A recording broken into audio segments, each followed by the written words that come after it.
Assalamualaikum warahmatullahi wabarakatuh. Alhamdulillahirrabbilalamin. Wassalatu wassalamu ala asrafil anbiya wal mursalin wa ala alihi wa sahbihi ajma'in, amma ba'du.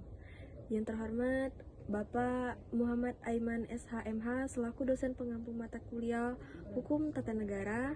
Dan perkenalkan, nama saya Hovifah Arianti dengan NIM 1022300005 dari program studi Hukum Pidana Islam kelas 4A semester 4. Baiklah, di video saya kali ini saya akan memaparkan materi tentang konsep demokrasi dari materi makalah kelompok 5. Baik, langsung saja ke pengertian demokrasi. Demokrasi itu berasal dari bahasa Yunani, yaitu kata demos yang mana artinya itu adalah rakyat, dan kratos yang berarti kekuasaan atau pemerintahan, sehingga secara harfiah berarti pemerintahan oleh rakyat, dari rakyat dan untuk rakyat. Dalam demokrasi, kekuasaan tertinggi itu berada di tangan rakyat, baik secara langsung maupun melalui perwakilan yang dipilih melalui pemilu dengan yang bebas dan juga yang adil. Demokrasi adalah suatu sistem pemerintahan yang memberikan ruang bagi partisipasi rakyat dalam pengambilan keputusan politik, baik secara langsung maupun secara tidak langsung. Adapun pengertian demokrasi menurut para ahli, yaitu menurut yang pertama adalah Abraham Lincoln, demokrasi is government of the people, by the people, and for the people, yang artinya demokrasi adalah pemerintahan dari rakyat, untuk rakyat, dan untuk rakyat. Lalu yang kedua adalah Robert Adall, yaitu demokrasi merupakan sistem yang menjamin kebebasan sipil dan politik serta memberikan peluang setara dalam berpartisipasi politik.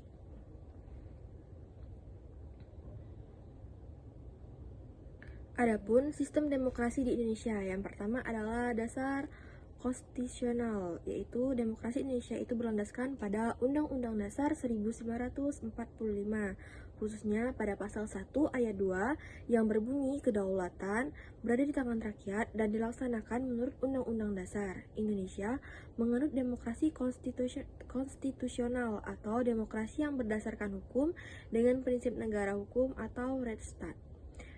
Lalu demokrasi Pancasila. Sistem demokrasi Indonesia dikenal sebagai demokrasi Pancasila, yaitu demokrasi yang berasal dari nilai-nilai Pancasila. Yang pertama itu ketuhanan yang Maha Esa, kemanusiaan yang adil beradab, persatuan Indonesia, kerakyatan yang dipimpin oleh hikmat kebijaksanaan dalam permusyawaratan perwakilan, dan keadilan sosial bagi seluruh rakyat Indonesia. Lalu adapun bentuk demokrasi, ada dua. Yang pertama itu adalah presidensial, yaitu penyelenggaraan pemilihan presiden secara langsung melalui pemilihan umum atau pemilu, seperti yang ada di Indonesia. Dengan dipilihnya presiden secara langsung oleh rakyat, maka presiden tersebut akan mendapatkan mandat secara langsung oleh seluruh rakyatnya, yang mana pemilu ini diadakan setiap 4 atau 5 tahun sekali. Yang kedua adalah sistem parlementer. Sistem parlementer itu menggunakan dua konsep, yaitu kekuasaan eksekutif dan legislatif. Lalu, demokrasi modern memiliki beberapa prinsip utama. Yang pertama adalah prinsip kedaulatan rakyat. Dalam prinsip ini, kekuasaan tertinggi ada di tangan rakyat. Yang kedua adalah pemilihan umum yang bebas dan juga yang adil. Dalam prinsip ini, pemilu dilakukan secara berkala dengan jaminan kebebasan memilih. Yang ketiga adalah kebebasan berpendapat dan berserikat. Dalam prinsip ini, warga negara itu menyuarakan aspirasi dan membentuk hukum. Jadi tidak ada yang namanya larangan untuk memberikan pendapat gitu. Lalu adalah kedaulatan hukum atau rule of law.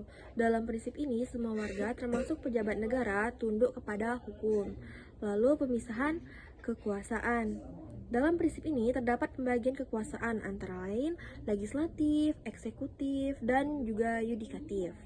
Lalu yang terakhir adalah perlindungan hak asasi. Dalam prinsip ini, manusia memiliki hak dasar setiap individu dan dijamin dan juga dihormati, yang mana hak individu ini sering disebut dengan HAM atau hak asasi manusia yang sudah ada sejak manusia itu lahir dan tidak dapat diganggu-gugat oleh siapapun.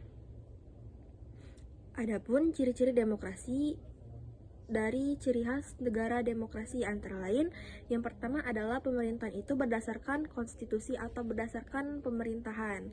Lalu adanya partai politik dan kebebasan pers, Yang ketiga adalah pengakuan dan pelindungan hak asasi manusia. Yang keempat adalah sistem peradilan yang independen. Yang kelima, adanya mekanisme, kontrol, dan keseimbangan kekuasaan.